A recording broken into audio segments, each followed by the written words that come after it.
तो क्या होगा अगर आपको माइनक्राफ्ट की इस प्यारी सी दुनिया से बाहर फेंक दिया जाए और रहने के लिए दिया जाए ये सुनसान सा आइलैंड, जहाँ पर ना ही खाने के लिए खाना है और ना ही पीने के लिए पानी।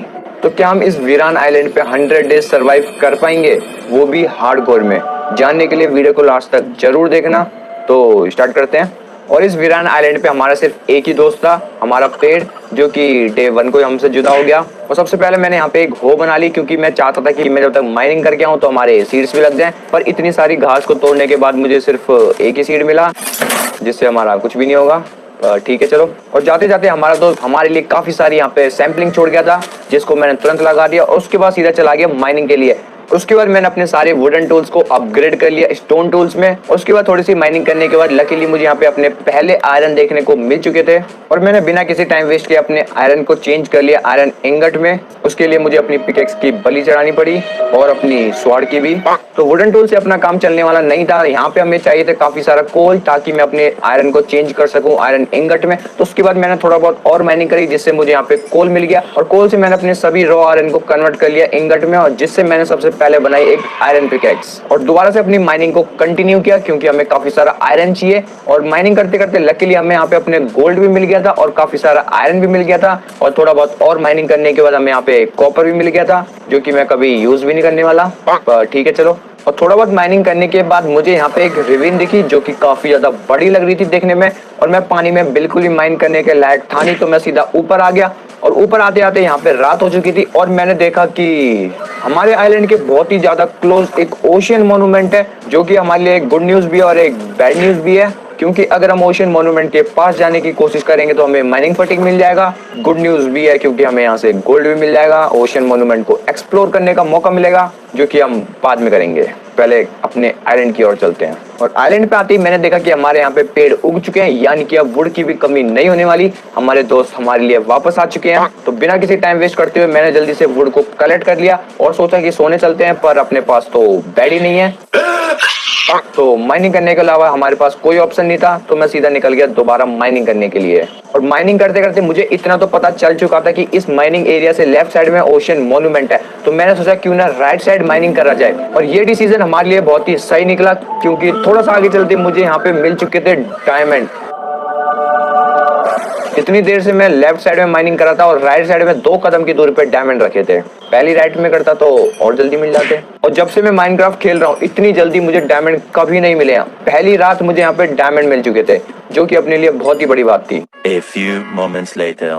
तो काफी देर माइनिंग करने के बाद हमारे पास यहाँ पे इनफ आयरन आ चुका था कि हम अपने आप को फुली आयरन में कवर कर लें और सारे आयरन के टूल्स बना सकें। और अभी मैं माइनिंग करके लौट ही रहा था कि हमारे स्वागत के लिए आ चुके थे स्केलेटन भाई साहब, जिनसे फाइट करके मैंने बहुत ही बड़ी गलती करी। और स्केलेटन भाई साहब ने मुझे यहाँ पे एक तीर मार दिया था, जिससे मेरा हंगर लेवल कम हो चुका था। मेरे पास खाने के लिए भी कुछ नहीं है, और अपनी हेल्थ भी यहाँ पे अब धीरे धीरे डाउन होती रहेगी। और उसके बाद मैंने अपने रॉ आयरन को कन्वर्ट किया आयरन इंगट में। तो काफी देर मेहनत करने के बाद फाइनली हमने अपने आप को फुल्ली आयरन में कवर कर लिया था। और अपने आप को फुल्ली आयरन में कवर करने के बाद मैंने अपने डायमंड का यूज किया, यानी कि अपने लिए एक पिकेक्स बनाई और अपने लिए एक स्वॉर्ड बना ली थी। पर अपने लिए सबसे बड़ा सरदर्द अपने लिए फूड का इंतजाम करना था, जो कि बहुत ही ज्यादा मुश्किल होने वाला था। अभी हमारे पास खाने के लिए एक निवाला तक नहीं था, लेकिन ये स्केलेटन भाई साहब हमसे कुछ ज्यादा पंगे ले रहे थे। इनको तो मैं बाद में बताऊंगा। और अगली सुबह मैं सीधा इस केव से बाहर निकला है, और सबसे पहले मेरे को बनानी थी एक चेस्ट, ताकि मैं उसमें अपना सारा सामान रख सकूं। और उसके बाद मुझे इंतजाम करना था अपने खाने का। अभी मैं अपनी यहाँ पे थोड़ी सी वुड कलेक्ट कर ही रहा था कि अचानक से बारिश शुरू होगी, जिसका फायदा उठा के यहाँ पे क्रीपर चाचा आ चुके थे, जिन्होंने हमारे आइलैंड को थोड़ा सा छोटा कर दिया। और इस बारिश वाली रात में मैं काम करने के मूड में बिल्कुल नहीं था। पर मैंने यहाँ पे देखा कि हमारा एक सीड उग चुका है, यानी कि हमें इससे और सीड मिल जाएंगे और हमें फूड की कोई कमी नहीं होगी। और बस मैं अभी माइनिंग करने जा ही रहा था कि सामने से मुझे एक ज़ॉम्बी आते हुए दिखा, और मैं लड़ने के मूड में बिल्कुल नहीं था। तो मैं सीधा निकल गया अपनी माइनिंग के लिए, लेकिन नीचे दो क्रीपर स्पॉन हो रखे थे। और जैसे तैसे करके मैंने ज़ॉम्बी भाई साहब को भी कूट दिया, लेकिन अपनी एचपी सिर्फ 3.5 हार्ट बची थी। और जैसे तैसे करके मैंने क्रीपर से भी अपना पीछे छुड़ाया और दोबारा से चला गया माइनिंग के लिए। और काफी देर माइनिंग करने के बाद मुझे याद आया कि मेरे पास बोन है, जो कि मैंने स्केलेटन को मार के ली थी। इसे कहते हैं जो होता है अच्छे के लिए होता है। और अपने आइलैंड पे पहुंच के सबसे पहले मैंने यहाँ पे बोन से बनाई बोन मिल, और बोन मिल से अपने लिए खाना पकाया। और इतना ज्यादा स्ट्रगल करने के बाद हमें मिला सिर्फ एक ब्रेड, जो कि पेट तक भी नहीं पहुंच पाया। और हमें इतनी ज्यादा मुसीबत में देखने के बाद हमारे दोस्त ने हमें दे दिया था एक एप्पल। और इस टाइम पे मैं अपने आप को न्यूटन से कम बिल्कुल नहीं समझ रहा था। और अपना पेट भरने के बाद मैं सीधा निकल गया पास वाले टापू पे, जो कि 2 कदम की दूरी पे था। और वहां पे मैंने थोड़ा सा सुगरकेन उगा दिया। और इस बारिश ने अलग परेशान कर रखा है। और अभी बस मैं अपने घर पे वापस आ ही रहा था कि हमारे टापू पे कुछ मेहमान आ चुके थे, जिनकी खातिरदारी करना हमारा फर्ज था, जो कि हमें बदले में थोड़ा सा बोन देंगे, जिससे मैंने बोन मील बनाया और थोड़ा सा खाना पकाया। लेकिन अब भी खाने की बहुत ही ज्यादा कमी थी, तो दोबारा से चला गया मैं माइनिंग करने के लिए। The next day. अभी बस मैं यहाँ पे फार्मिंग कर ही रहा था कि मैंने देखा हमारे घर के नीचे एक शिपरैक है, यानी कि हमें वहां से भी लूट मिल सकती है। पता नहीं मैंने इसको पहले क्यों नहीं देखा, पर ठीक है चलो। और थोड़े बहुत डोर बना के और सीधा निकल गया शिपरैक को लूटने के लिए। और इस शिपरैक की चेस्ट से मुझे मिल चुके थे पोटैटोज और बैम्बूज, जो कि अपने लिए खजाने से बढ़कर थे। और अपने पोटैटोज को उगाने के बाद हमारा बिजनेस थोड़ा सा बढ़ चुका था, यानी कि अब हमें खाने की बिल्कुल भी कमी नहीं होने वाली। और अब भी हमारे पास बेड नहीं था, यानी कि हम सो नहीं सकते थे। और हमारा आइलैंड बहुत ही ज्यादा खतरे में आ चुका था, जहां पर लोग आके छेद करे जा रहे थे। और इस बार मैं ठान के गया था कि इस बार मैं माइन शाफ्ट ढूंढ के रहूंगा। और लकीली काफी ज्यादा माइनिंग करने के बाद फाइनली हमें मिल चुकी थी अपनी एक माइन शाफ्ट। तो बिना किसी देरी के मैंने सबसे पहले यहाँ पे स्ट्रिंग को कलेक्ट करना चालू कर दिया। और थोड़ी बहुत छानबीन करने के बाद मुझे यहाँ पे एक स्पाइडर मिली, जो कि शायद अपने जाले में फंसी हुई थी, जिसको मैंने छुड़ाने की बहुत कोशिश करी, पर अफसोस छुड़ाते छुड़ाते वो बच ना सकी। और अचानक से एक जहरीली मकड़ी ने हम पे अटैक कर दिया। और खाने के लिए मेरे पास यहाँ पे खाना बिल्कुल नहीं था, और मेरी हेल्थ भी धीरे धीरे डाउन होती जा रही थी। तो उसके बाद सीधा मैंने घर जाने का फैसला किया, इसको फिर कभी लूटेंगे।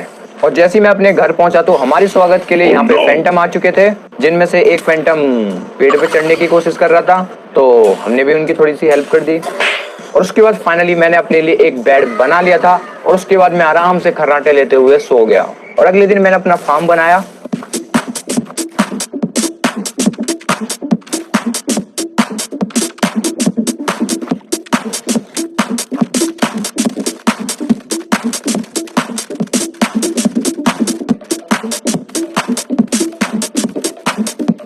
तो हमारा फार्म तो बन के रेडी हो चुका था। अब बारी थी अपने लिए एक सुंदर सा घर बनाना। और घर बनाने से पहले मैंने अपने आइलैंड को थोड़ा सा प्लेन किया, और उसके बाद सीधा निकल गया अपने घर के सारे रिसोर्सेज को कलेक्ट करने के लिए। 2000 years later. और उसके बाद फाइनली मैंने अपने घर बनाने का काम स्टार्ट किया।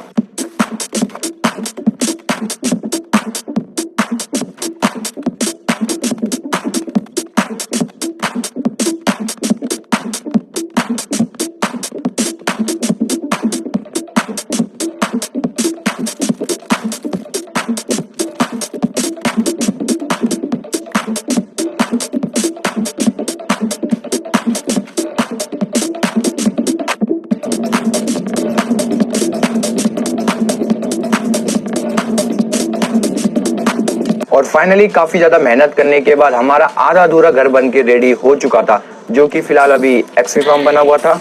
और अपने घर की सुंदरता को बढ़ाने के लिए मैं अपने घर में लगाने वाला था क्रिम्सन वुड, और उसके लिए हमें जाना था नेदर में। तो उसके बाद मैं सीधा चला गया एक लावा पूल को ढूंढने के लिए। और फाइनली मुझे यहाँ पे एक लावा पूल मिल गया था, जिसको मैंने तुरंत ऑब्सीडियन बना दिया। और ऑब्सीडियन कलेक्ट करके मैं सीधा घर चला आया। और उसके बाद मैंने अपना नेदर पोर्टल बनाया और सीधा निकल गया नेदर के लिए। और लकीली हमारा नेदर पोर्टल ओपन हुआ एकदम कमाल की जगह पे। यहाँ से मुझे ब्लू वुड मिल जाएगी, हालांकि मुझे क्रिम्सन वुड नहीं मिलेगी, पर ये भी क्रिम्सन वुड से कम नहीं है। अभी बस मैं यहाँ पे वुड कलेक्ट कर ही रहा था कि मैंने देखा अपने इतने ज्यादा क्लोज नेदर फोर्ट्रेस है। वाह भाई वाह, मजा आ गया आज तो। ये रहा हमारा पोर्टल और ये रही नेदर फोर्ट्रेस। भाई इतनी ज्यादा क्लोज है, यानी कि अब हमें नेदर फोर्ट्रेस ढूंढने में भी कोई दिक्कत नहीं होने वाली। मन तो करा था कि इसको एक्सप्लोर करें, पर अभी हम उस लायक नहीं है, फिर कभी करेंगे। और काफी सारी वुड और काफी सारे क्वार्ट्ज ब्लॉक को कलेक्ट करके मैं सीधा घर चलाया और दोबारा से चालू किया अपना घर बनाना।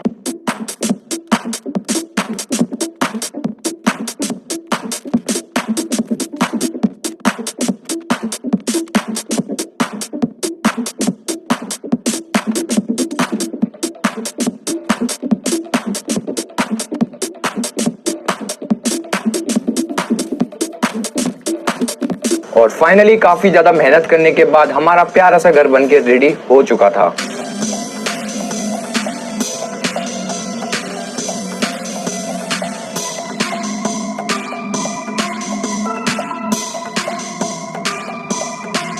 हमने अभी तक अपने लिए एक फार्म भी बना लिया और अपने रहने के लिए एक सुंदर सा घर भी बना लिया, लेकिन अभी तक हमने अपने आप को फुल्ली डायमंड में कवर नहीं किया है, जो कि हमारा अगला टारगेट है, क्योंकि डायमंड के बिना हम कुछ नहीं कर सकते। तो अगले दिन मैं फिर से चला गया डायमंड माइनिंग के लिए, क्योंकि मुझे अब फुल्ली डायमंड में कवर होना था।